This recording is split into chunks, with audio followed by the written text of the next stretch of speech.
can't make it and will be a little bit late. I'm going to begin at NATE. We honor and acknowledge that the land on which we learn, work, and live is Treaty 6 territory. This place is a traditional homeland of the First Nations and Métis peoples, and today we are all part of this treaty land. The traditional name for this place is Amiskwachi Waskigan, which we all also call the city of Edmonton.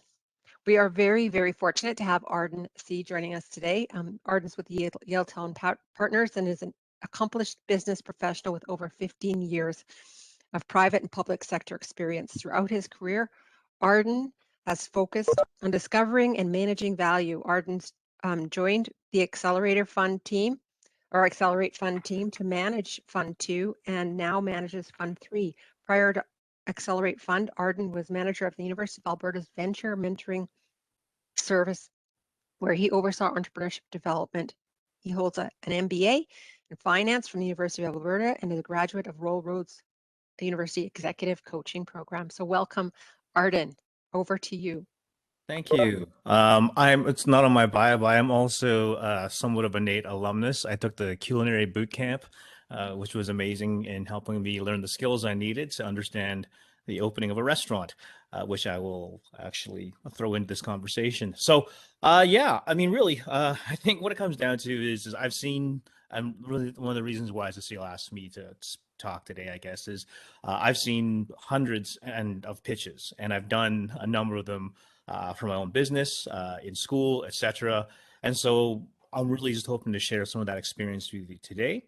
And I'm going to share my screen here. So just give me a second. Okay. So that we're still getting a few people in, but I'm going to get started here. All right. So what we're here today, of course, the name of the seminar or the talk is The Art of the Pitch. And what I want to do is go through with you what we can expect today. All right. It's going to be about 40 minutes, and then we'll have about 15-ish minutes left over for questions. But the main areas is, it's called The Art of the Pitch. So why do we call it The Art of the Pitch? I'm going to kind of go into the art versus the science sort of thing. Getting and keeping the audience interested is really an important part of pitching. Having credibility and what I call the P word, which I'll get into shortly, or when we get to that part of it, kind of we'll cover the 3 whys that were, as advertised in this lecture. So let's start with the art versus the science. There's a gratuitous headshot because I just had some photos done and I wanted to throw it in somewhere. But the art versus the science, what does that really mean? And as advertised, right, we talked about how it's important to understand why should investors care about what you or any audience, right? Why should they care about you? Why should they believe you? Why should they join you? And we often think about addressing those whys through the whats. What am I going to tell them, right? What did I do here? What did I do that? All these facts. But really, the why is best addressed through the how. How do you package it up? Right. And that's what we're really going to get into today. If the what is the science of the pitch, then the how is the art of the pitch. Now, pitching is a scary thing for most people, right? Even if you've done it before. I know. Imagine, if you will, it's October 2015. My business partners and I just finished a whole series of restaurant pop-ups, the last one of which was actually at Ernst's at NATE, which was amazing. And my partner, Ryan, has just signed us up for ATB's crowdfunding platform, Booster. And I've just been told that I'm pitching in front of 200 people for the ATB Booster event. It's a crowdfunding event in 4 days to help raise money for our restaurant. So here I am, sitting at my desk at midnight on a Tuesday, trying to figure out how I'm going to create a kick-ass pitch. And we're only allowed 3 minutes and 3 slides. Now, you can Google how to pitch and come up with millions of results, right? There's like right now, I did this the other day, 48.8 million results. You can look at numerous pitch decks, and even amongst the successful ones that have raised money, there's not one consistent formula or format, right? Some will look polished, some look downright awful, and yet they've managed to raise money. And I will actually make sure that these slides are available as a PDF afterward to Cecile, so you'll be able to have a copy of it and get the links. This is a very interesting site. I suggest going to check it out. They've got Airbnbs, Facebooks, some other ones. Their very first pitch decks in them. So you'll see what I mean when I say they look vastly different from company to company. So the thing is, the most consistent factor I found in being able to capture an audience's interest and attention and to make your pitch memorable is using the structure of story, right? Pitching is really selling through presentation, and presentation is best done through story because it sticks with you. Humans are really wired to remember things through narrative, right? Studies have shown that when we're told a story, parts of our brains start activating that show we're actually imagining ourselves in that story and living it. And that's how we remember all these details. Recalling by rote memory is a lot less effective than recalling by narrative, right? So many tools like, I don't know if you've heard of the Mind Palace, anybody who's ever watched Sherlock Holmes, this is an actual thing where you come up with a kind of a story and you associate the facts with it. So you walk yourself through the story and then you're able to recall all the different things when you're doing a presentation, for example. All right. So really, stories help us make sense of the data. And we understand the power of story is important and it's irrefutable, but what does it mean to tell a story to a potential investor? And for me, what that meant was to really look at experts in storytelling, right? A couple here that I've given for you, I really recommend looking them up. And I've referenced a number of different people throughout this presentation that are rich in resources for you to learn from. Matthew Dix, he has this book called Storyworthy, which is a masterclass in he's a competition-winning storyteller. He's been doing it for years, and he lays out some really incredibly strong elements that I'll refer to throughout this presentation in order to tell a great story and captivate your audience. Nancy Duarte has a company. She's written a number of books on, especially in respect to business, and how do you come up with a narrative and a story that resonates with your audience. So the good news is you don't have to be, a master storyteller or writer to do this.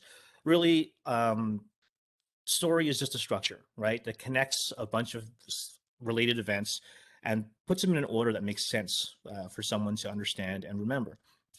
And so today I'm going to offer some of my favorite tips and tools for how to connect all the whats of your presentation and your company and presenting them in a way that helps your audience really get the why.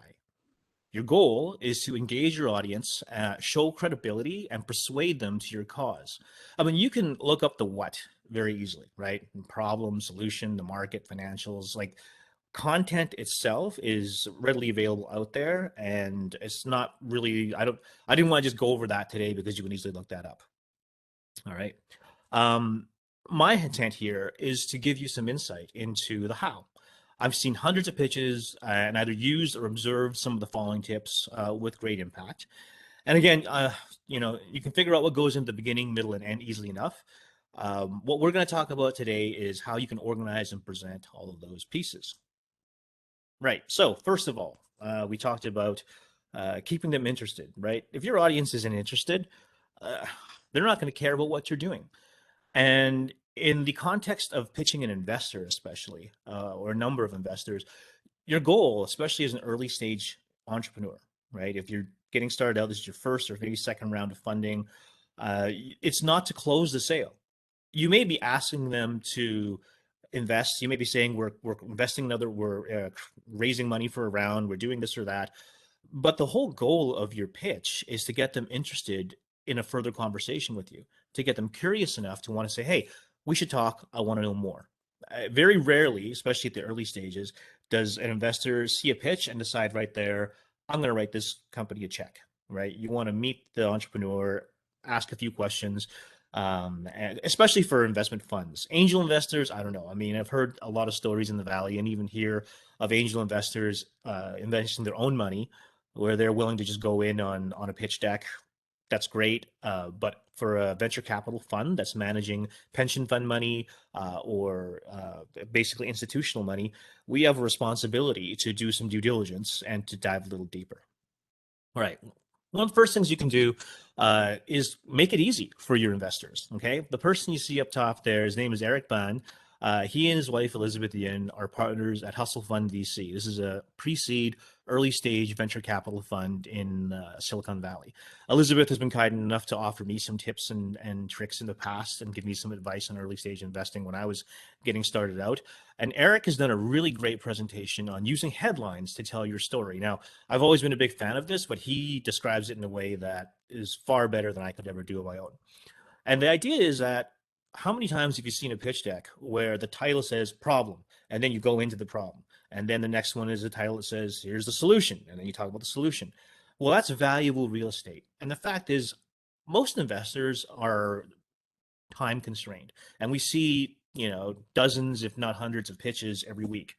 And so a lot of them will just, and me included, right? We have a time limit on our attention spans.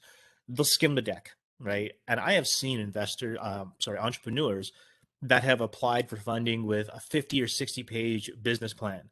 Well, I don't have 3 hours to read over someone's business plan and then decide if it's something we want to move forward with when I have 10 other applicants that have sent that are interested in funding that I've got to get through in the next day or two. So again, most investors skim a deck, and the way you can get their attention is by not making them work to figure out what you're about. Eric lays out in his presentation, and I have the link to it at the bottom there, but there's 5 rules of creating great headlines, right? And again, don't assume people will read your deck. I mean, you can put lots of great information and detail within the deck, but the top part of it is really your biggest text, which is the second rule, and where people are going to focus their attention, your titles. There's your opportunity to grab someone's attention. And so your headlines should actually be a full sentence that describes the content, right, of that slide. That way that if you just read the slide titles, they should form a paragraph, right, that makes sense and tells you your story. The audience should be able to, the way I like to put it is, if you took all the titles out of your presentation and put them on a Word document, would it make sense? Would it read well and on its own? Would the reader actually get the idea of what you're trying to do? And the headlines alone really should give the reader about 70 to 80% of your story, right? And Eric actually goes through in his video, an exercise where he comes up with, here's a fictional company to just give you an idea what that could look like. And I'm just going to read it off for you. But really interestingly, he covers the problem, market, solution, traction, and team very succinctly with the following headlines on the slides. Every year, 37,000 infants die in their sleep due to SIDS, and it's completely preventable. We are in a massive baby boom, and this year alone, 2.3 million parents will have their first baby. Everyone is fearful of SIDS. We've created a simple wearable sock that monitors the vitals of infants and alerts parents if there's a problem during sleep. Last month, we trialed a crowdfunding campaign that generated 2,700 pre-orders before it was ready for market. We're veteran builders in hardware and wearables with over 10 years working Nike and Under Armour. We have 2 PhDs between us. So as you see, if those are the titles of the slide, and I don't have a lot of time, right away, I've got a sense of what you're doing and who you are. All right, a few other tips for making it easier to be interested, stay interested, right, for your audience. That is to set the stage, right? When you're telling a story, you have to think about the theater of the mind. Your audience is going to be, hopefully, building the scene and walking through, imagining themselves going through this story with you, or the various parts of it when you're making a point. The first you see up there on top is, his name is Lars Kallio. He's a local comedian. He's world renowned. He travels all over. He's done very well for himself. He's a very good friend of mine. You may have heard of him. He did a lot of these backyard comedian fire pit comedy tours over the pandemic. And he's a very good friend of mine. And we always talk about the parallels of how comedy and business both use the structure of story. And a particular one came to mind for me, a conversation we had about, I remember when Lars was telling me about why and how it's relevant here. The difference between being a funny guy and being a professional comedian, because I'm sure a number of you have had friends or know somebody who's like, wow, you're funny, you should be a comedian. Well, the fact is, when you're being a funny person, right, and you're just talking to your friends or your coworkers, they've already got the context in the background. They know the people, they know the backstory. You don't really need to set it up because the audience already knows. When you're a professional comedian and you're walking into an audience cold, you have to set up your punchline. The audience doesn't know a lot of things. And so your job is to create that story and context. So when you deliver the punchline, it makes sense and is funny. Well, similarly, In business and doing a pitch, for example, for investors, you have to create context. I see so many entrepreneurs start with a bunch of facts, or they spend a big chunk of the presentation talking about their technology, or they talk too long about the problem without us understanding what is it that you do.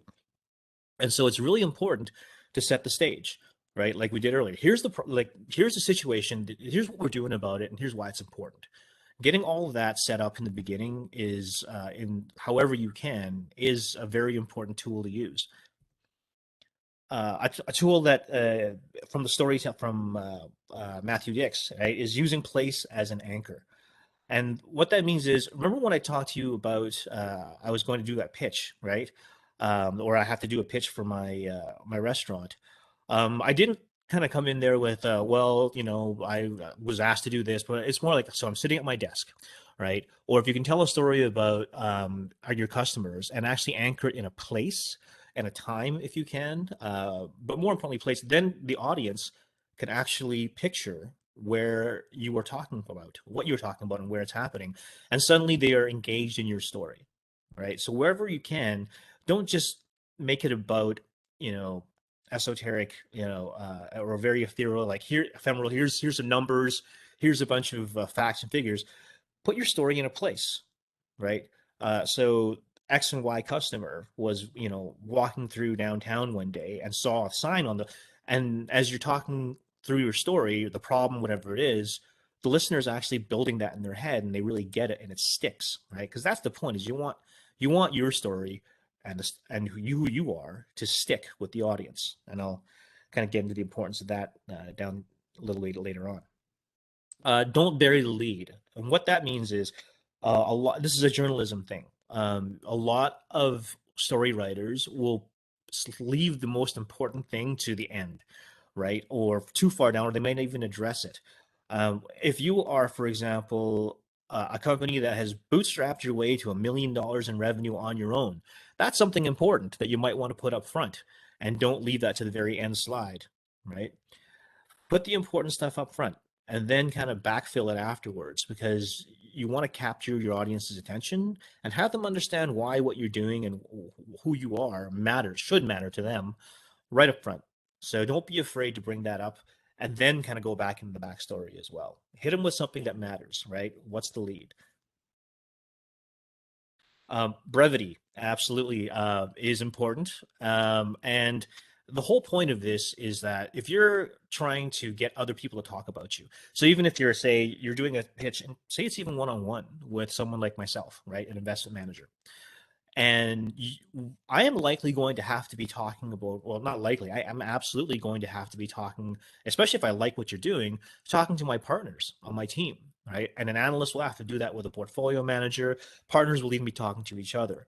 And if I don't have enough to go on, if I have to remember a whole bunch of stories and facts, well, I say stories, but a whole list of things, and it's hard for me to describe you, it's going to be hard for me to sell you to my other partners, right? And so keeping it short, the power of sound bites, don't underestimate that. As an example, I mean, I'll come back. I like to use the restaurant as an example because not everybody in audiences I find are in technology, and restaurants are something that everybody gets and understands, right? So, but the principle is the same. So we had our slogan, I guess you will say, making people happy one bowl at a time, and that conveyed the idea of craftsmanship, of taking of we care, of where what we value. And it's easy for people to get that. I mean, in marketing and branding, there is a notion of one word brand equity, where your brand becomes so powerful, like Q-tips, that your entire value proposition is related in that one word. Now, I don't expect you'll get there at the stage you're at, but the point is, the shorter you can get there and the more sound bites you can give your audience, the easier it is for them to spread the word about you and talk about you to others. And using the present tense to engage if you can. Again, thinking back to my story earlier about the ATV booster, if you can speak in the present tense when you're giving an example of something or you're trying to relate something to your audience, it's a lot. You're a time traveler and you're bringing your audience into that bubble with you. So for that moment, they're living it with you, and that's a lot easier to do if you use the present tense. If you say things like, so I'm sitting at my desk, it's midnight, and I have no idea what I'm going to do next week. Is a lot more compelling and getting you thinking about being in that situation than if I said something like, yeah, so, it was back in 2015. I had no idea, I'm sitting there at my desk. It's, getting late, and it removes you from the situation. When you use present tense, it tends to draw the listener into where you are in that moment and living it with you. All right. Right. So credibility, right? How believable are you? Early stage investors, we are really focusing on the team. There's not a lot more. You don't have a mature business that has a lot of numbers and evidence that we can really dig into. So what we're really focused on is the person who's presenting and the team that's doing it. And the important thing is giving the investors that confidence that you know what you're doing. Uh, what are some things you can do in order to engender that confidence? Well, let's start with a team slide. Okay. Here's your standard team slide. And it's pretty straightforward. Got some photos, got some titles, got your education. More often than not, this is what we see. What if you did this?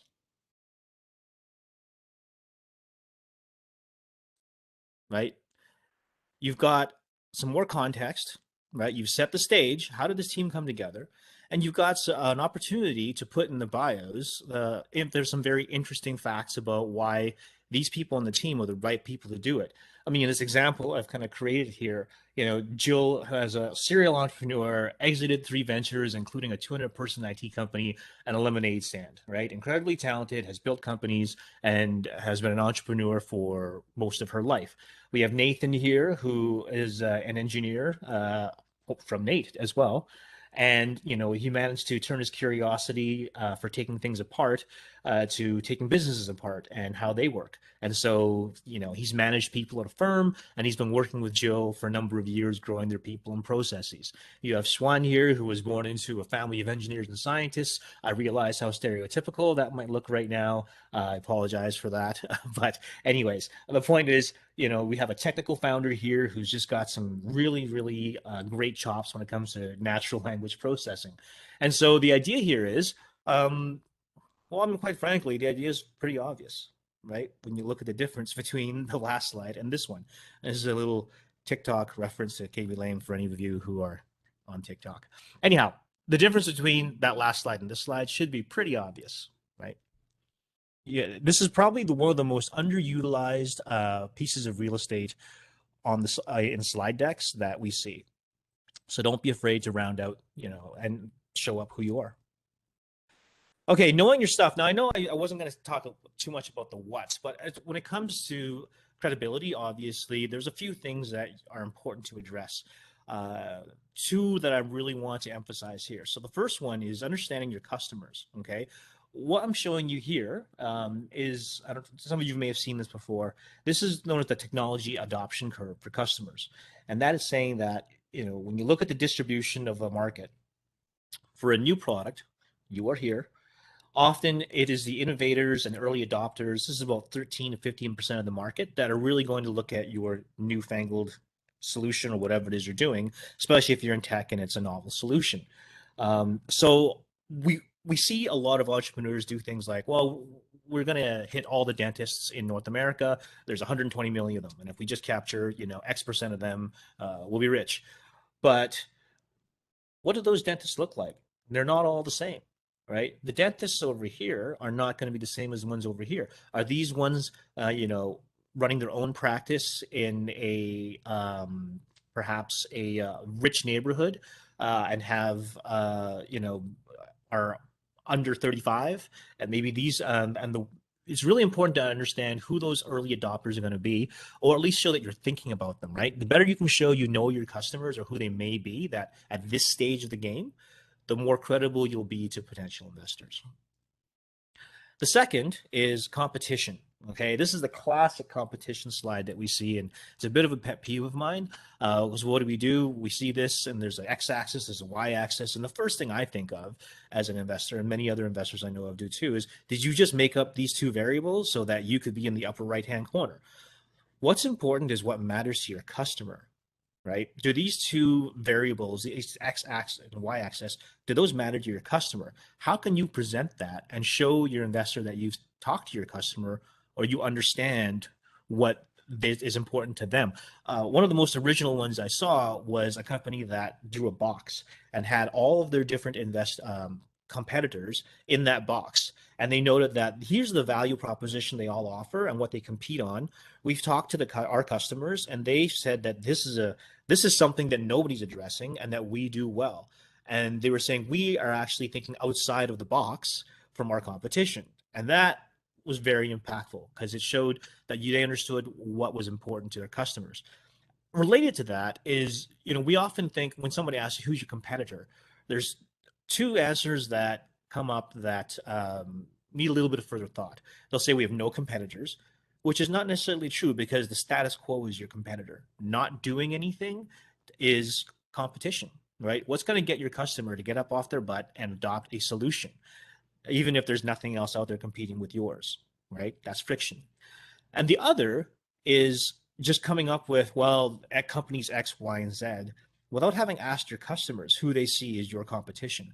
And this relates to positioning, right? This is something that I learned from April Dunford, who is a positioning expert. She's an engineer at Toronto.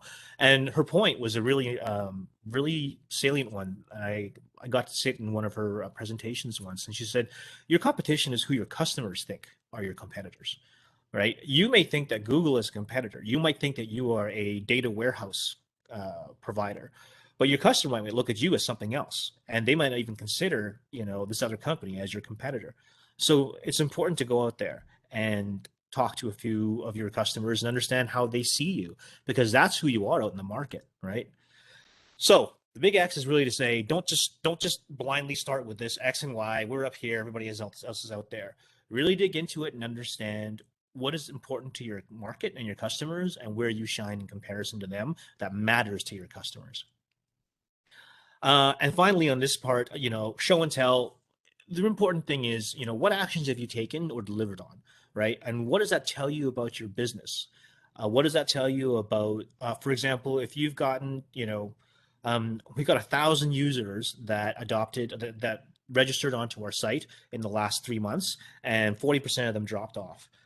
Okay, that's a fact. But then dive into, and we talked to those customers, and we found out that this was not working for them, and so we managed to use that information and perfected it for the next launch, right? So don't be afraid to tell your investors and put in there, like, it's better to show the progress you've made and what you've done out there, because chances are you've done things that you might not think are important, but the investor might, right? So show it in your presentation. There's your opportunity.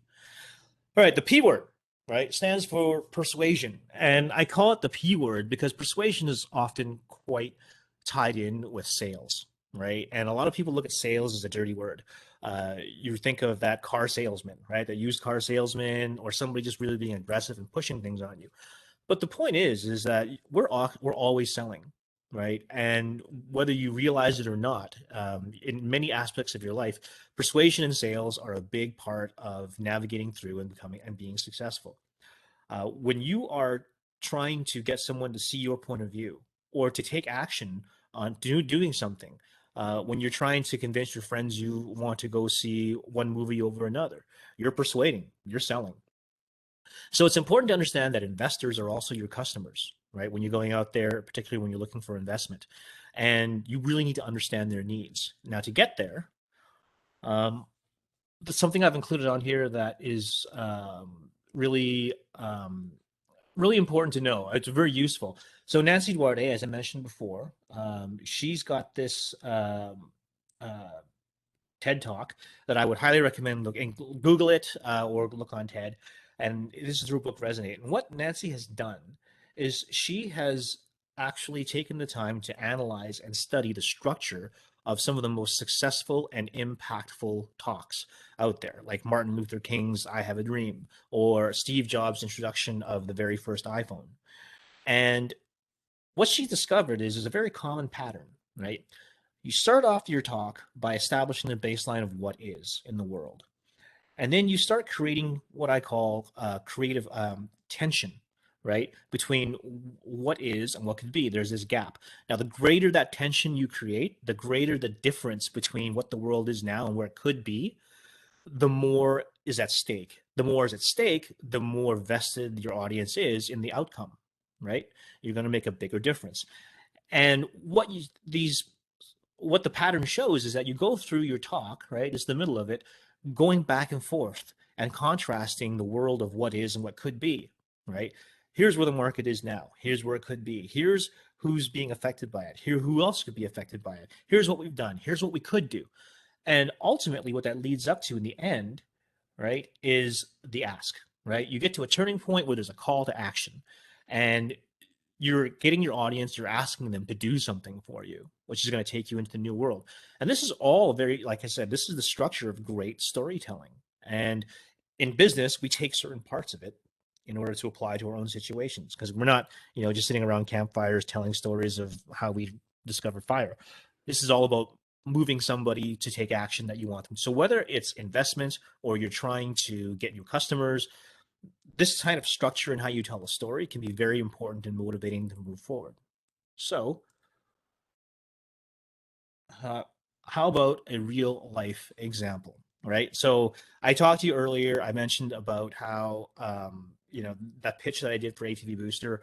And I figured, while it's a live stand up pitch, and it was not, for intact, I'm hoping you'll be able to pick out some of the elements I've been talking about that I used in order to get this across. All right. So you'll bear with me for the next 2-3 minutes. What I'll do is I'll actually run through that presentation. And what I want to do is take you over. This is the actual Rice Theater. That's the stage that I stood on. And the audience was about like that. And there's about 200 people there. There is their capacity. All right. And it went something like this. Ramen. Many of you probably associate that word with instant noodles in plastic wrap and styrofoam cups. If you're one of those people, I want you to forget about what you think you might know about ramen. Instead, imagine this. It's wintertime. The wind is blowing and the snow is coming down wet and hard. You've just made it into your house or your local restaurant, and the warmth and aroma from the kitchen tells you that your favorite comfort food is just minutes away from your table. I'm talking about grilled cheese sandwiches, chicken pot pie, macaroni and cheese, spaghetti, delicious comfort food.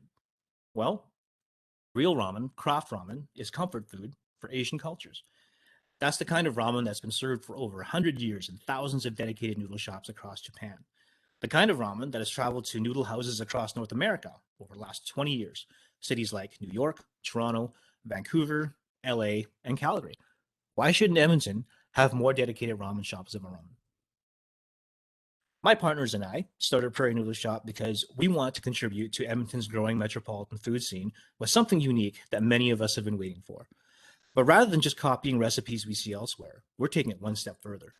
You see, ramen is a regional cuisine in Japan that is influenced by the agriculture, weather, and flavor preferences of wherever it's made. And we decided to do just that.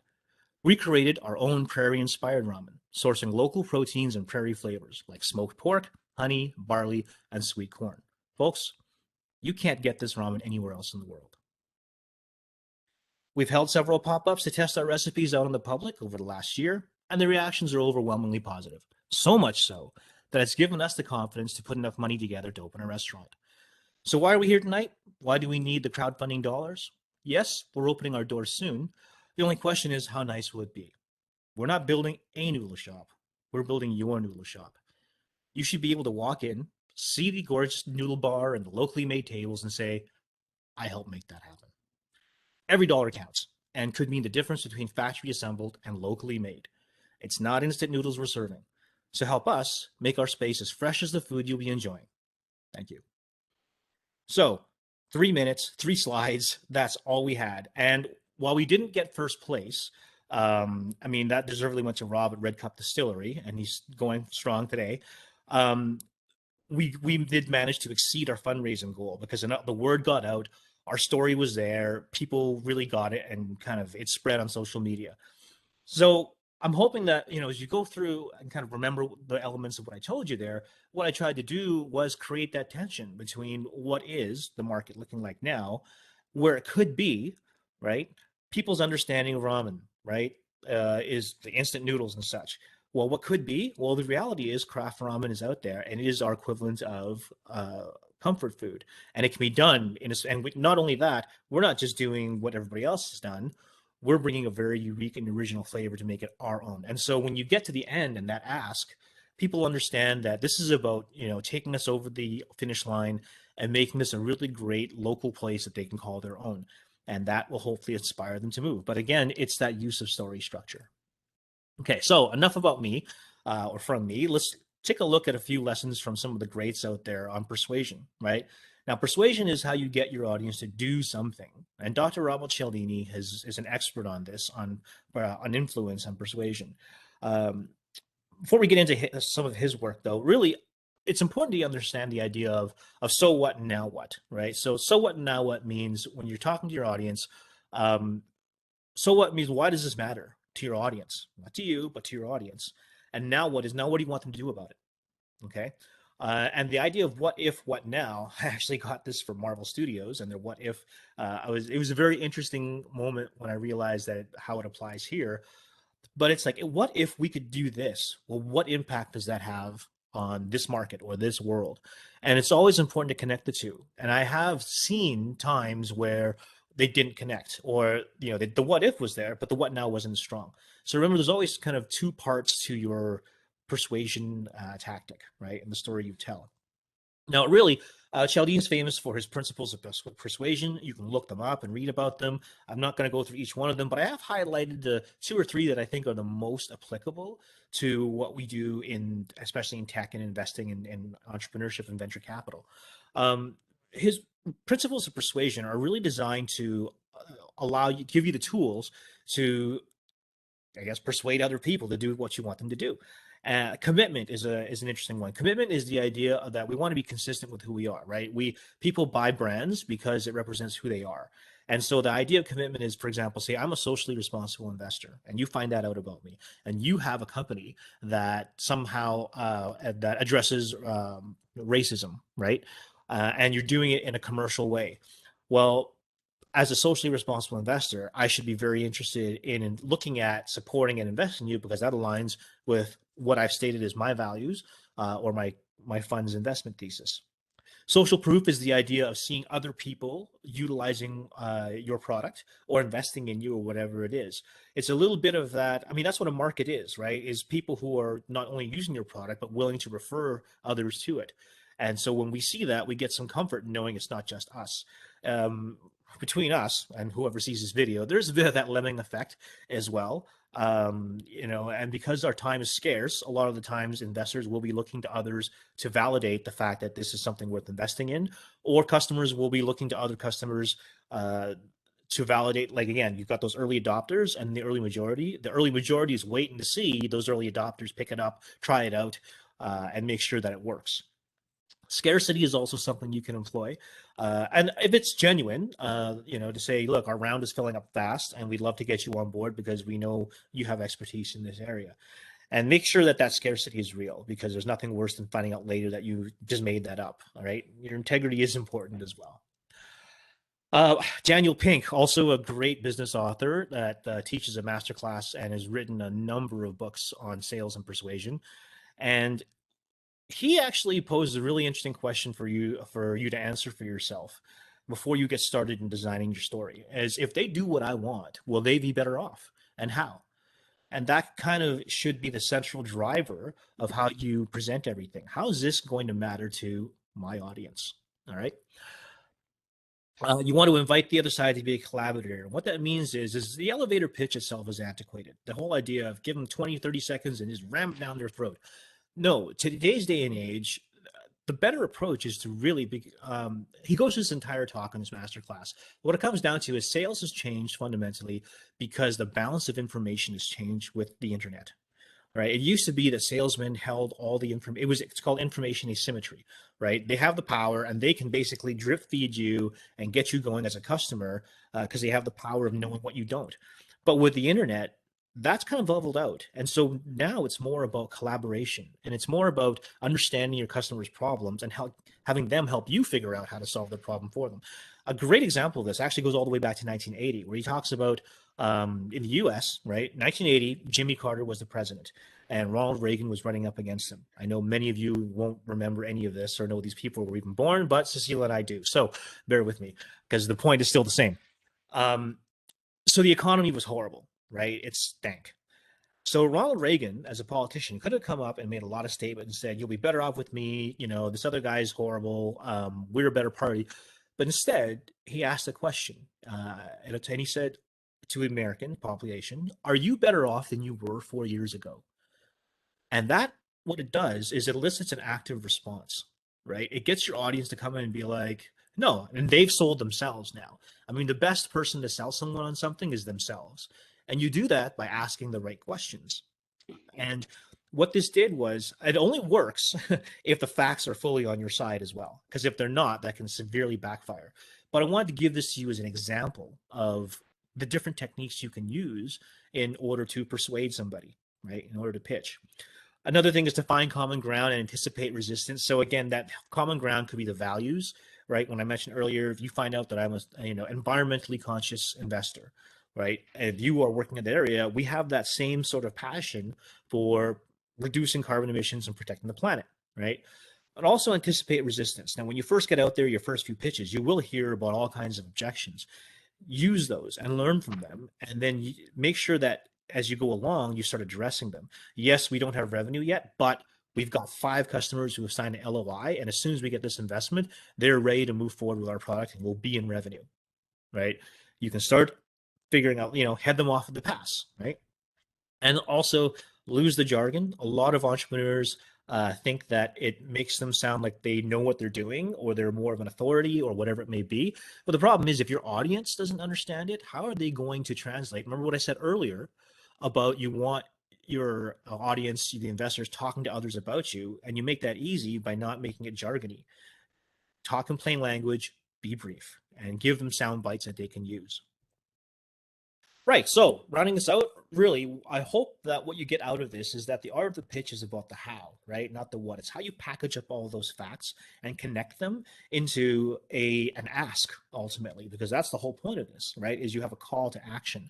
And one of the best things that you can do, and I can recommend, is to, as I've done, is study the elements of storytelling, right? And persuasion. Lots of people out there who are well known that do it, and figure out what works for you. And don't be afraid to look outside the world of business, right? Because anybody who has to tell a story to convince an audience about something, or to deliver, like again, deliver a narrative, comedy, theater, there's something to learn from there. Be multidisciplinary. And I'm hoping that if you do that, you are going to be able to keep people interested in what you're saying, convince them it matters, and be credible enough to get them to heed your call of action, write that check, be a customer, sit on your board, whatever it is you need them to do. So I'm always happy to talk to budding entrepreneurs. I love hearing their stories of your company. I'm not a therapist. So if you have your business story you want to share with me, please feel free to get in touch. You can contact me directly. Here is my contact info, but I'll make sure that Cecile has it as well. All right. And I think that should give us just enough time for some Q&A. I'm just getting set up here. All right, that was a lot to absorb. How do we do for time? All right, 12:45, a little bit over from what I was anticipating, but nonetheless, soak it in, and hopefully, I appreciate you joining me over your lunch hour and hopefully staying awake through it. But yeah, happy to take some questions right now if there are any. Yeah, any questions? Feel free to just unmute. Okay, I've got some questions here in the chat. Okay, back to very nice photo. Thank you. Interested in getting the presentation email? Yep, that will be there. Past presentations will be on YouTube. So, okay, Natasha, I struggle with over explaining. Absolutely. And that is a big problem that what you have is called the curse of knowledge, right? And what that means is you know what you know, but you don't know what the others don't know. And so you're speaking from a place as if someone else knows what you're talking about, right? A couple of things that I can suggest to help with that is whatever you're trying to explain, first of all, write it down, and then sit down with somebody who doesn't know and say, does this make sense? What are you trying to get across? What's the important point? Often the facts that you're trying to convey don't actually mean anything to the other person. So I think the important thing is you look at this slide, every slide should convey an idea. And you have to ask yourself, if I want my audience to walk away with just one thing, what would that one thing be? And then you just slice and dice until you get that point across. Because the deeper details can come later. What's the point you want them to get across, or to get across to them? All right. All right. Just get through competitive analysis. Yes, I missed the ATP booster events. Yes, those were fun. How personal can you make the pitch? You talk about the hook. Okay. Make it personal. Get your. I'm a fan of that. Now, I'm here to also caveat this presentation with this is my perspective on the world. Every investor is different, and you got to find out what works for them and for yourself, right? I'm not going to say that this is gospel and everything I've told you today was a guaranteed, to get you in here and there. This is what I've seen work in general, but I will never say this is the only way to do anything. My preference is make it personal. This is your company. I want to know why you're on this mission. Because if it's just because, well, I think entrepreneurs being an entrepreneur is kind of cool and I want to make some money and have a big exit, not the same motivator as um, I'll give you an example. There's a doctor I knew who he had a patient who was a single mother, immigrant refugee, and he had seen her at the emergency ward, and she had been, or he was their doctor, sent her to the emergency ward. She was experiencing some pain. Emergency doctor determined that she had cancer, and so he had to refer her to a surgeon, right? And the idea was it went by for a month and she didn't hear from him from the emergency from the surgeon. And so Denny, he followed up and found out that the emergency had faxed over the referral to the office, and the office was closed because the surgeon was on vacation. And by the time he got back, it was buried under a stack of faxes. By the time they got her to the surgeon, it was too late, and she died. True story. Well, when Denny pitched that story, there wasn't a dry eye in the audience, right? And that's a very motivating fact. He's still like this is 8 years later, he's still at it. That's stick to itiveness. You know that this entrepreneur is in it because they've got skin in the game and they care. So I'm a big fan of making it as personal as you can, right? We're all people, and there's no greater hook than humanity. I'm going to write that down. That was good. Sorry. Okay. The types of businesses that are investable. Oh, that's a big question because there's no simple answer for what kinds of business are investable. As I mentioned, investors are people too, right? And every investor is different. I'll flip that around and say your goal should be what kind of business, what kind of company is what makes a successful business.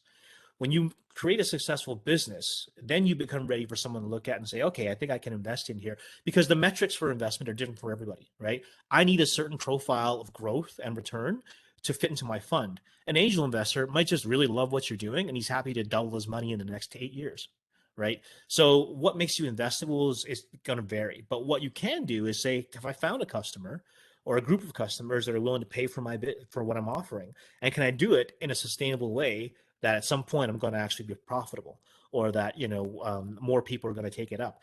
Never build a company for investors. Build a company for your customers. Build a company for you, um, because it's your business. And then just at some point figure out if and when raising capital makes sense. Okay. If you are the only one on your team, how would that affect your team slide? Well, you put a lot less people on it. Doesn't mean you can't put a story out there, right? That's your biography. This is your opportunity to shine and let the investor know why you are uniquely. And also, it's an opportunity to say, here's what I'm missing. And maybe I've seen a team slide where there was one or two founders, and then they had two or three with just the silhouette and a question mark, and that really it showed like we need to fill these spots. We know that these are where our gaps are. That investor might say, hey, you're really self-aware, and I actually know somebody I can introduce you to. So that's okay as well, right? You can also include your mentors, right? Or people that are Advisors. helping you. Absolutely. Feel free to round out that team. Don't overdo it. I saw an early stage company that never raised money, had no revenue, and they had 12 advisors on their team. I was like, well, that's a little top heavy. And how are you getting anything done if you're getting advice from 12 people all the time? So be reasonable. Make sure that the reader understands why that person is on your team slide. Okay. Where do you find investors? Well, we're not exactly falling out of your pockets, but it really depends on um, where, what kind of business that you are building, right? Not every business is, very few businesses actually are designed for venture capital, and I think we've done the community a disservice at large by kind of promoting venture capital as the big thing, right? You start a company, you got to get venture capital. Well, venture capital, in the sense of what you hear from Silicon Valley and stuff, is a very very narrow and specific model of growth, industries and characteristics. You might be looking for money from you might your business might be um, supportable by a bank, just revenue, maybe angel investors, maybe a family office, right? Like as a wealthy family, that there's a big difference between the sources of money and what drives them. And so where you find them will also depend on what you're looking for and what kind of business you're running. But I mean, there's angel forums out there. There's a lot of networks in the city. Innovate Edmonton has and Alberta Innovates. They've got a number of connections in the investment community. There's not a lot of us out there right now. Like, I mean, it's easy to find us, right? And attend Startup Week. I mean, or Startup TNT every Thursday. I mean, at this year's investment summit and on the 18th, they're doing an investors pitch where the funds are getting up. Our analyst is going to do it for us, and not me. People have heard enough from me over the years. But you get to kind of get to know who they are. You can also search on the internet, right? There's no one place to find every investor. And if you really are getting down to the point where you think you need investment for your company, get in touch with me. I'd be happy to run through it with you and see what might be the most suitable and whether or not venture is a way to go.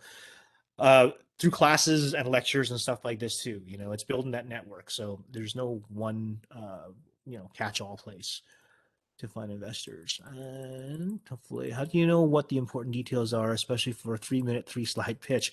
Um, what I really wanted to, again, you really have to sit down when you don't have a lot of time and understand, what do I want the audience to know that's going to interest them, get them interested to talk to me later, right? And what I wanted to do with, for example, what I did is basically tap into, at that time in 2015, the movement of local, the movement of supporting small businesses, the movement of craftsmanship. There was a lot of that going on, especially in the food scene, and so to be able to resonate with people on that was my goal. So a lot of the language and a lot of things I use, you'll see, was centered around that. So you got to figure out who your audience is, what you want from them, and then ultimately kind of come up with the 2 or 3 bullet points I mentioned earlier about what do I want them to walk away with and know about me that would get them interested in talking to me some more later, right? It's not easy, but it takes some thought. Simplicity takes a lot of work. Hang on. How does a pitch start? By a personal note of ourselves, scenario, make the audience imagine how much design the presentation about. Okay, so when that was talking about anchoring in place and using present tense, it doesn't have to be you. You could be talking about a typical customer in your segment, right? Remember that story I talked about, that doctor with the mother, and I can tell that story, right, in a way that gets the audience to, because all I have to do is say, so I knew, Denny, right? He works at this hospital, and blah, blah, blah, and I can tell it in a way that anchors you in it, right? Storytelling is ultimately about what goes on up here, and what. So, I would say that it doesn't have to be about you, but you craft it in a way that allows the other person to step into. So, for example, Sophie gets up at 8 o'clock every day and worries of that her daughter might have died in her sleep that night because of SIDS. This is every parent's worst nightmare, right? Um, Tell the story in a way that puts the audience in the place of whatever you're talking about, and that'll go a long ways towards getting them engaged. And how much does the design of the presentation matter? I'd like to say a lot, but if you go to that link earlier and see, like I said, Facebook and Airbnb and some of those, they look like they're done by a fifth grader, right, with a crayon, right? Or they were done in HTML from those many, many decades ago.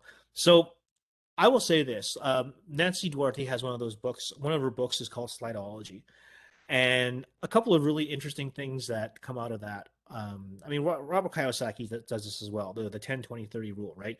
10 slides, 20 minutes, 30-point font. The whole idea is that keep it simple.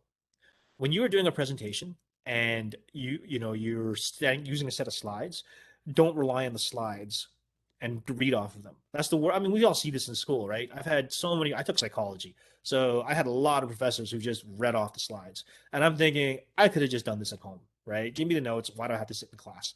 You're doing your audience a disservice by just reading off the slides. And people are either going to pay attention to what they're hearing or what they're seeing. They won't do both.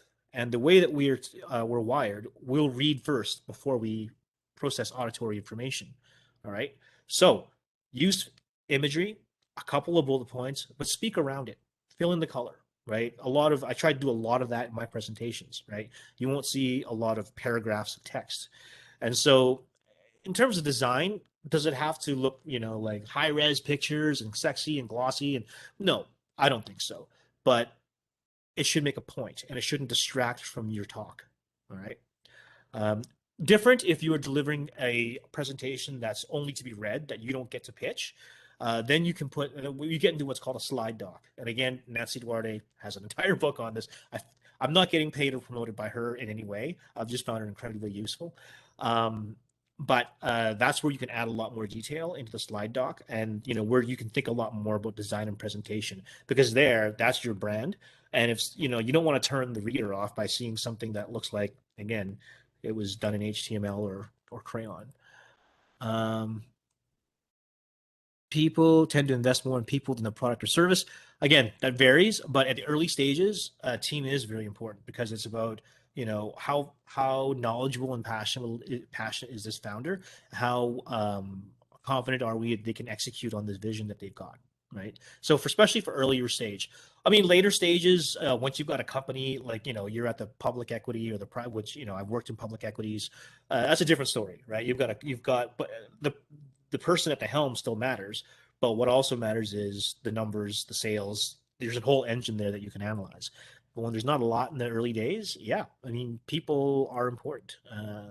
There's a lot of focus on that, because we know things will go south. They always do. And the question is this founder going to be able to handle that? But the product and service are important. Having said that, you're not going to be able to pitch something that makes no sense on your personality alone, I hope. Unless you're Elizabeth Holmes, but she's in court right now, so we'll see how that goes. And one of our yes, an ask can be anything. It can be for referrals, networks, mentorship, advice, connections, money. This is your opportunity to ask for resources, and don't limit it to money if you don't have to, right? But know your audience and know why you're going into this presentation, right?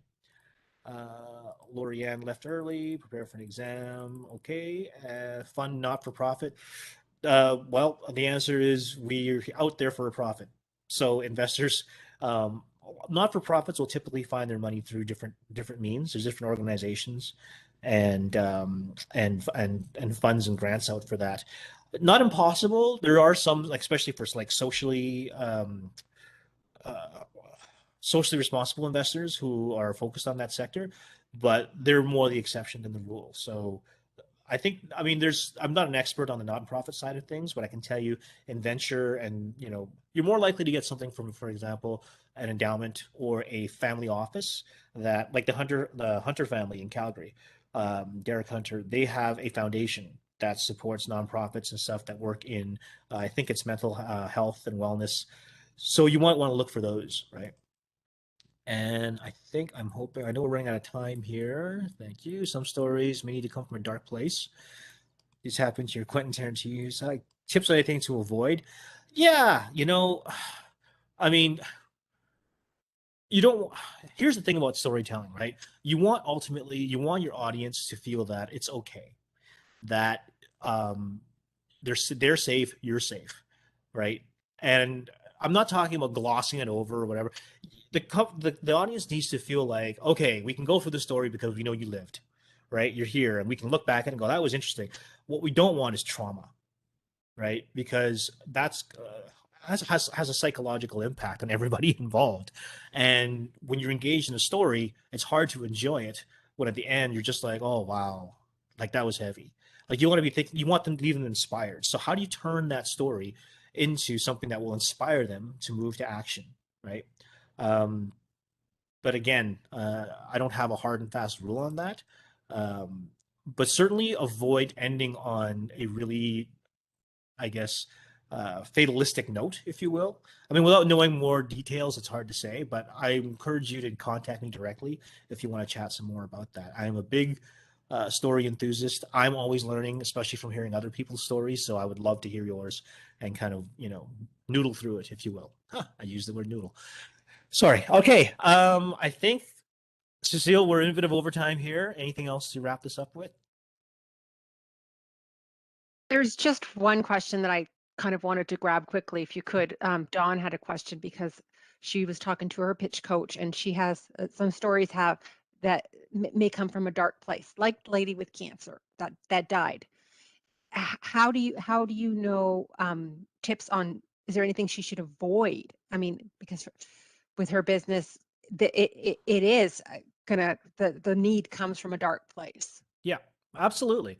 But again, I think it's not so much about. I would say it's about how you finish that off, right? Like I said, you've got to finish with hope.